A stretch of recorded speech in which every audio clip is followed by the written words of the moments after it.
So, on the most recent episode of Globebusters, Bob seems to think that an equatorial mount for a camera or telescope is based on longitude and latitude. It's not.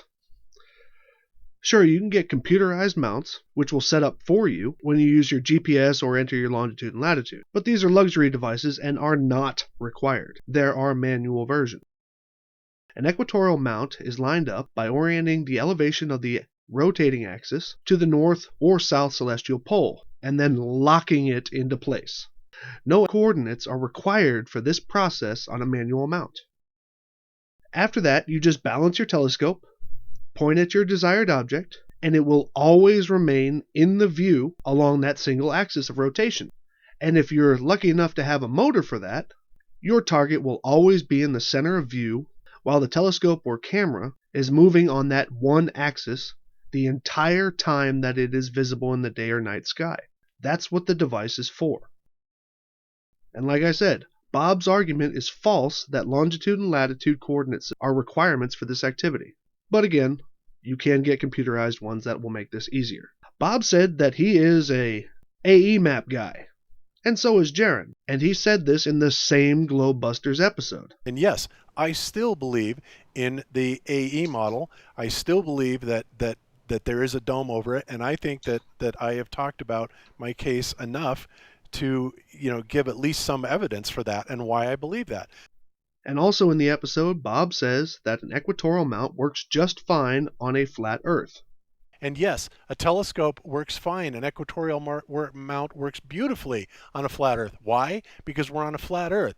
It doesn't matter whether you look at the latitude and longitude. If you're going to do that, that's great. So it agrees with it. But the bottom line is if we came up with a different coordinate system, then in that coordinate system, the equatorial mount would work just fine.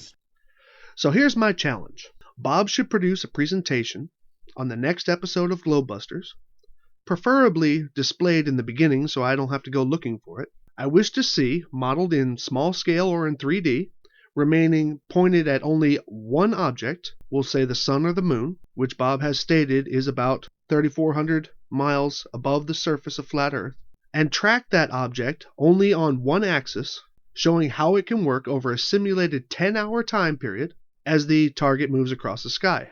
The presentation should be simulated from anywhere in the lower 48 states. North Pole does not count because North Pole is the only place on the AE map where this actually functions. If you do this, Bob, and show that a camera or telescope can keep a simulated sun or moon centered in the view by moving only on one axis while not changing the sun or moon's altitude or speed, I will delete all the content on my channel.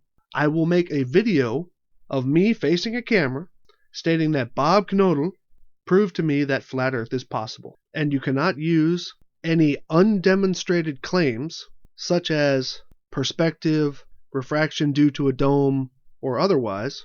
All things must actually be shown in your demonstration how they function to make this work. And no, I don't mean I'm going to do a Riley delete the channel saying that I'm never going to come back again, and then making another channel and coming back anyway. And definitely not a Your Curveless Earth challenge, where I say I'm going to delete my channel, and then when I'm shown that I'm wrong, I delete the challenge so that nobody ever thinks that it happened. I mean, delete and you will never hear from me again, and I will leave that video up on my channel indefinitely. If you cannot demonstrate this, then you accept my offer for reperforming the Eratosthenes experiment with multiple users during the March equinox, as I did previously. I will participate, and I will do everything that I can to see as many of my friends participate, such as Sean Hufford, Wolfie, Red's Rhetoric, Soundly, Jared, GeoStraber, and as many more as I can get. And as I offered before, I will tabulate all the data live. You guys can even join in. Doesn't bother. If you refuse, then all that will come of this entire challenge is the knowledge that you lied about an equatorial mount functioning over the AE map. The choice is yours. And yes, I said lied. The reason why I'm saying lied as opposed to being wrong is because you stated that it does function beautifully. You did not say it should work just fine. If you said it should work just fine, you would just be wrong.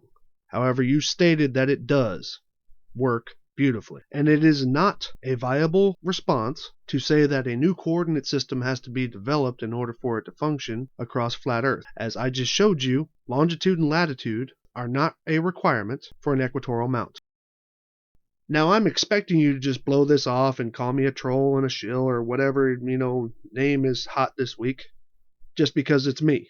But I really hope, for the sake of integrity, that you actually take me up on this. I'll be looking forward to your response. You have a nice day. Oh my God.